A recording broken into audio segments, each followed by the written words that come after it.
What would we like to talk about from this sheet?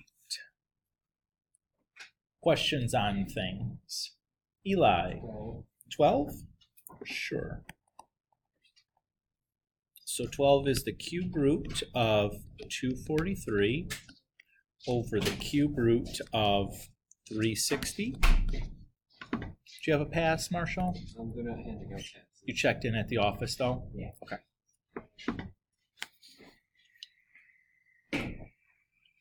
So the first thing I would do is I'd start by doing a prime factorization for each in the numerator and the denominator. So what can I break 243 into?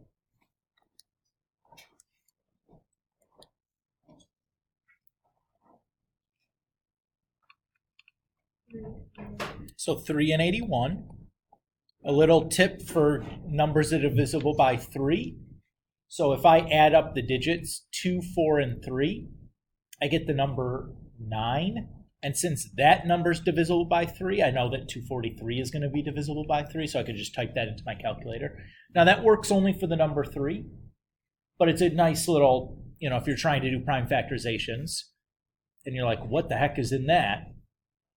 That's a nice little helpful hint. 3 is prime, but 81 we can break up maybe into 9 and 9. And 9 is 3 and 3. So in my numerator, I have a 3 to the 5th. Okay with that, Eli? Okay. We'll do the same thing now for the 360. What can we break 360 into? 12 and 30. Sounds good. Again, there's nothing magic about the way I'm splitting these up. You can do any pair of factors will work. 12 is 3 and 4, and 4 is 2 and 2. 30 is 10 and 3, and then 10 is 2 and 5. So, if I do this, I have 2 to the 3rd, a 3 squared, and then a 5. Are you okay there, Eli? Okay. So the next thing I'm going to do is see if there's anything I can reduce in the numerator and denominator. So I notice that I have 2 3s in the denominator and 5 3s in the numerator. So I can cancel 2 3s from each location.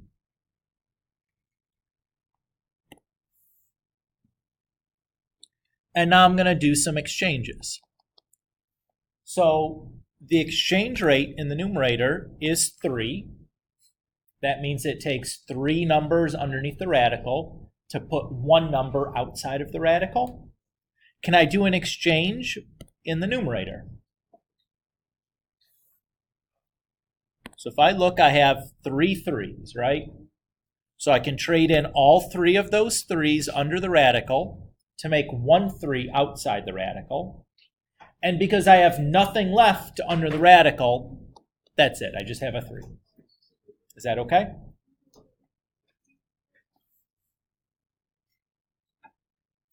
Now I'm going to do the same thing in the denominator. Can I make any exchange in the denominator?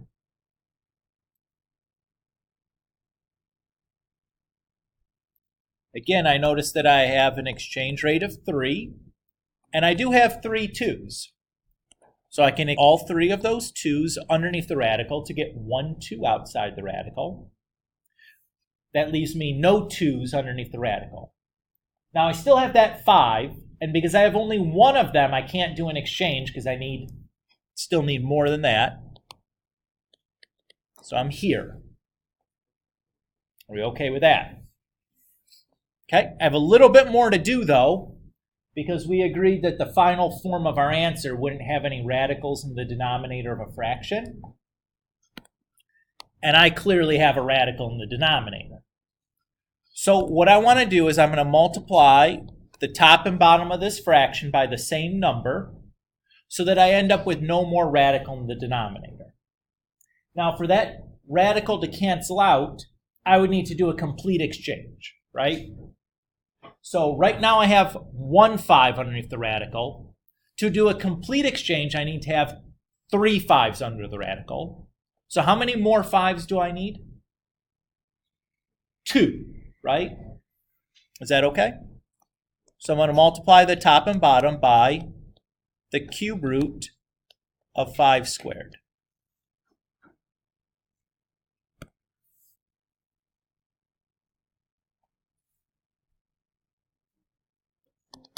So if I multiply this to the numerator,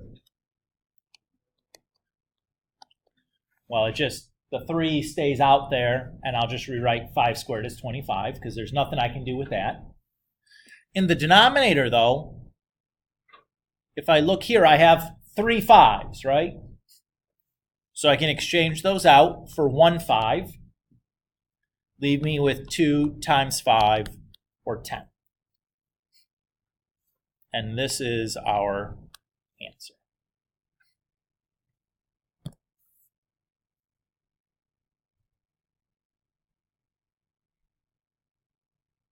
Does that feel okay? Yeah.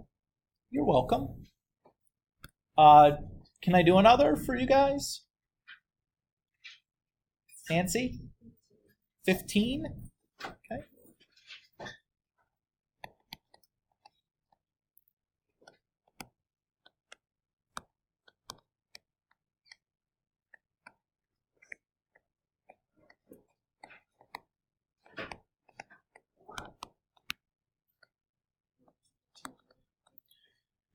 All right, so we want to start with some prime factorizations.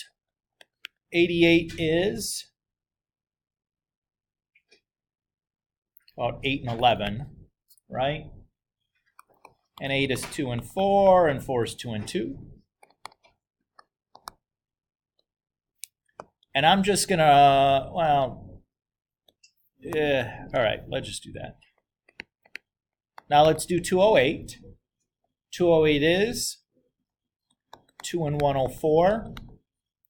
104 is 2 and 52. 52 is 26 and 2. And 26 is 2 and 13.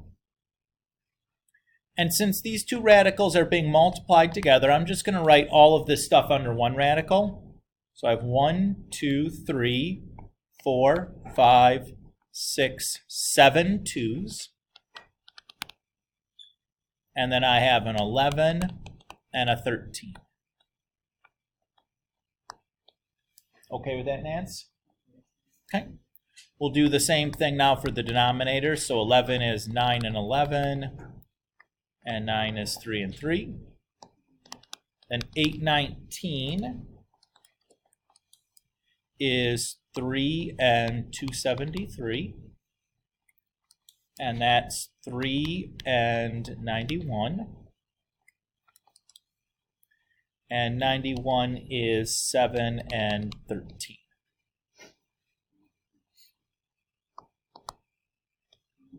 So here I have 1, 2, 3, 4 3's. And then I have 1 7, 1 11, and 1 13.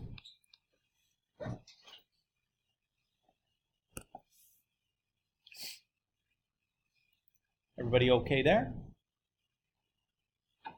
Next thing I'll do is check to see if I can reduce. I notice that I have 111 in both the numerator and denominator, and 113 in both the numerator and denominator. So I'll reduce those out.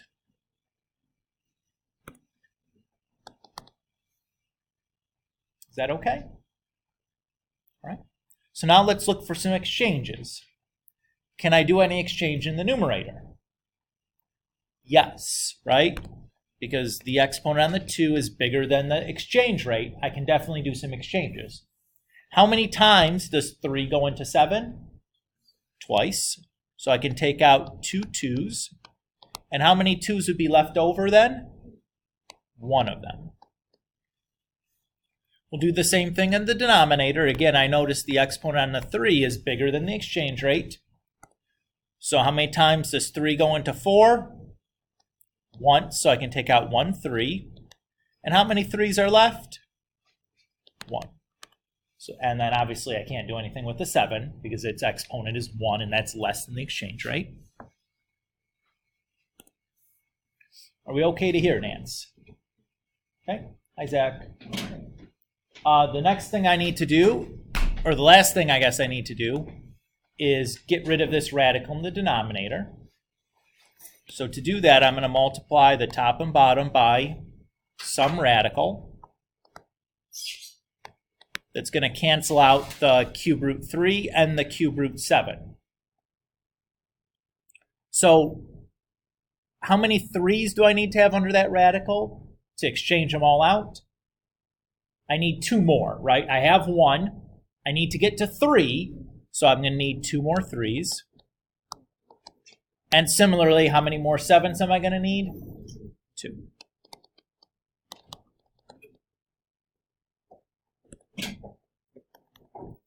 Did you guys, Zach and Catherine and Matthias, did you guys check in at the office when you got here? Yeah. Okay.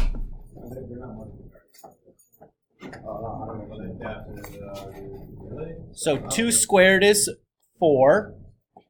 2 times 3 squared times 7 squared is 882. And then down here at the bottom, I have the 3. Stop talking, please. That's that 3. I have another 3, which is from the radical. And then I also have the 7 from the radical. So that's 4 cube root 882 over 63. That was 15, yes. Nancy, does that feel okay? All right.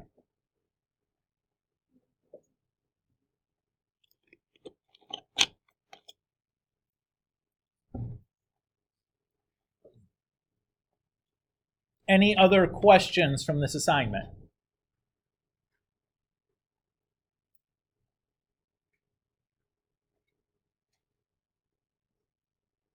Okay. Can you guys take out a separate sheet of paper, something to write with, and a calculator?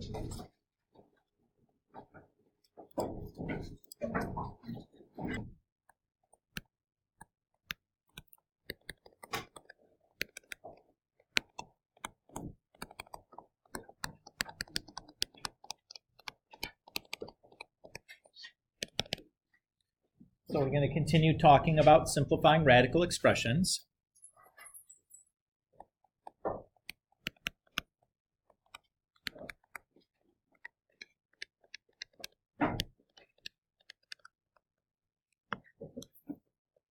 So we've already talked about how to multiply radicals and divide radicals. That was what the last homework assignment was about, right?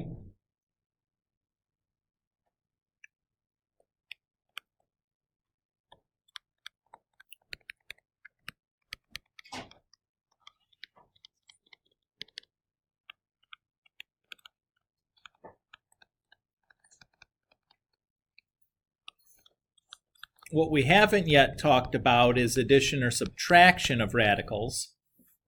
That's what we're going to be focused on today.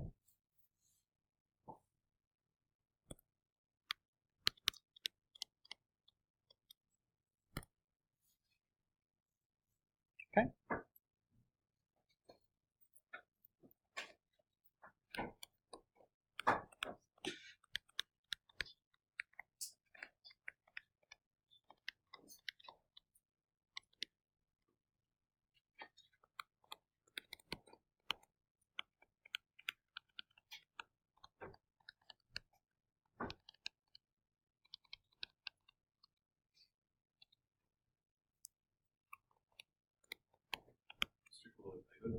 Mm-hmm.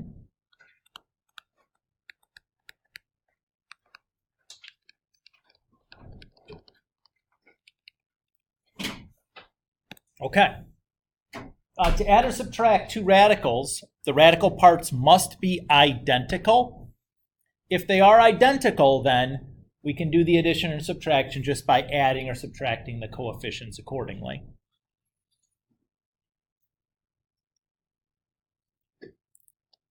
So when we talk about identical radicals,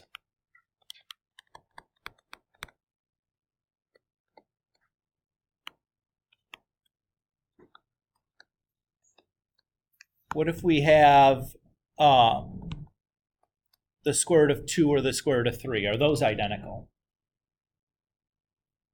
No.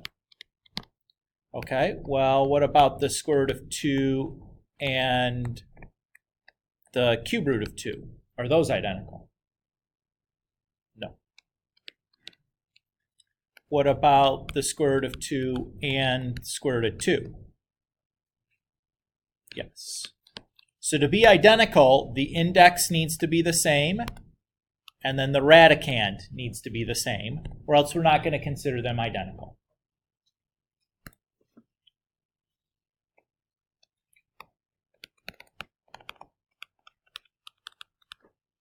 So by identical, we really mean identical, like the whole thing's got to be the same.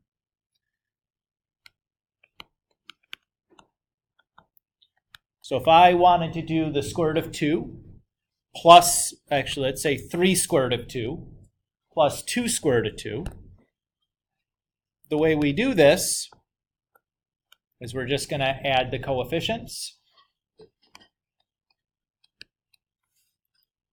So we get 5 square roots of 2.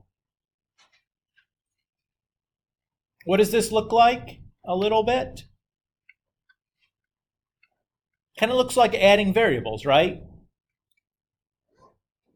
3x plus 2x is 5x. And unless the variables are identical, you can't add them together. Should look a little bit like that, right? And at this point, you're probably like, Mr. Kulik, like, that's pretty stupidly easy. Is that as hard as it gets? Well, no, but let's do one more stupidly easy example just to make sure we've got it. So 5 cube roots of 7 minus 8 cube roots of 7 should give us what? Anyone? Negative 3 cube roots of 7. Everybody okay there? Just because 5 minus 8 is negative 3.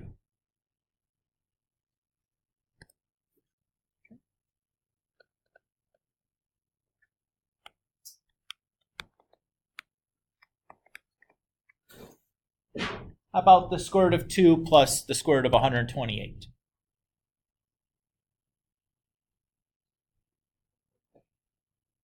Can we add those two together? Well, we can't add them as they're currently written,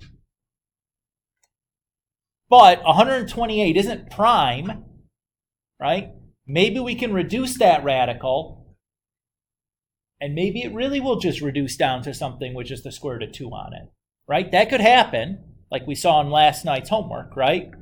Oftentimes you started with a pretty ridiculous looking radical and it simplified down to something much, much smaller, right?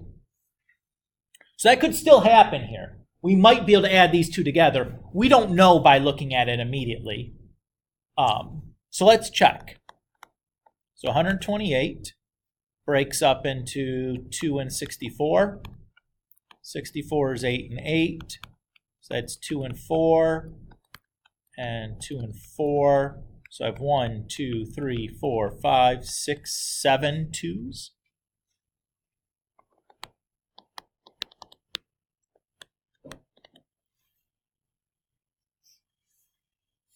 So what's the exchange rate on a square root? What's the index on that radical? 2. Okay. So how many exchanges can I do with the square root of 2 to the 7th? 3 exchanges. So that's going to give me a 2 to the 3rd.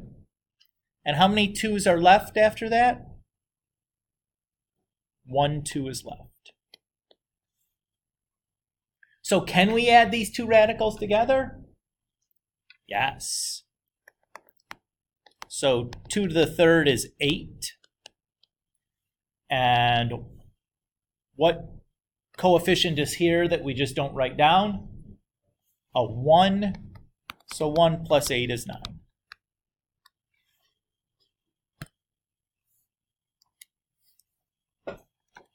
Is everybody okay there?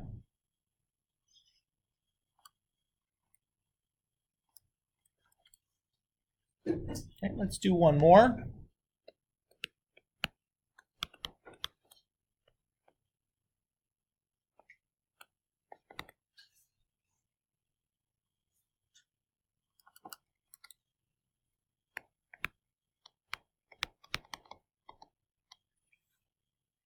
Say we have the, let's make this a minus though, huh? The cube root of 192 minus the cube root of 375. At first glance, I can't add them right now, but if I reduce these radicals, maybe I will be able to add them later. I don't know. We'll have to find out, right? There's not a good way to look at them and know for sure whether they'll be able to add or subtract them after you reduce them. So we just have to try to reduce them and see what happens. So I can break 192 into 2 and 81. 81 is 9 and 9, and 9 is 3 and 3.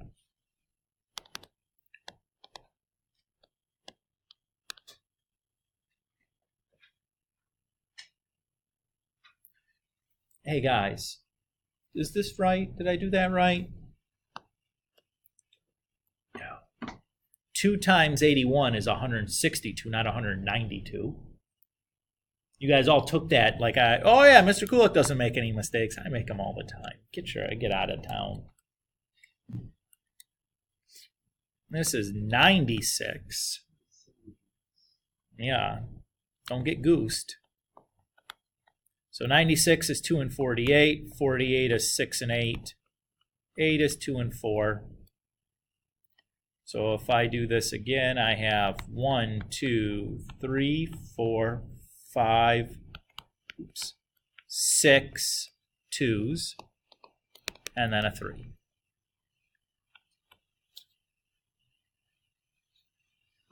Sorry about that. 375. I think that's 5 and 75. And that's 3 and 25. And that's 5 and 5.